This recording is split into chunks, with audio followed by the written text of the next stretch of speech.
സുനിതയും വിൽമോറും മടങ്ങിയെത്തുന്നു. 9 മാസത്തോളം നീണ്ടുനിന്ന ബഹിരാകാശവാസം ഒടുവിൽ നാസയുടെ ബഹിരാകാശ സഞ്ചാരികളായ സുനിത വില്യംസും ബുഷ് വിൽമോറും ഭൂമിയിലേക്ക് മടങ്ങാൻ തയ്യാറെടുക്കുന്നു.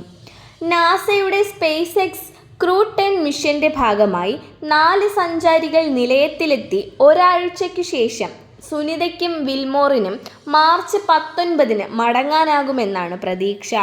കാലാവസ്ഥ അടക്കമുള്ള ഘടകങ്ങൾ അനുകൂലമായാൽ മാർച്ച് 12 രാത്രി 11:48, അതായത് ഇന്ത്യൻ സമയമനുസരിച്ച് മാർച്ച് 13 രാവിലെ 5:18 ഫ്ലോറിഡയിൽ നിന്നും ഫാൽക്കൺ റോക്കറ്റിൽ ക്രൂ 10 പേടകം വിക്ഷേപിക്കാനാണ് തീരുമാനം.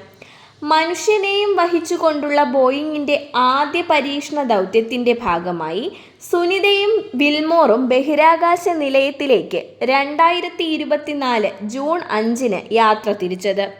എന്നാൽ പേടകത്തിലെ ഹീലിയം ചോർച്ച കാരണമായിരുന്നു മടക്കം വൈകിയത്.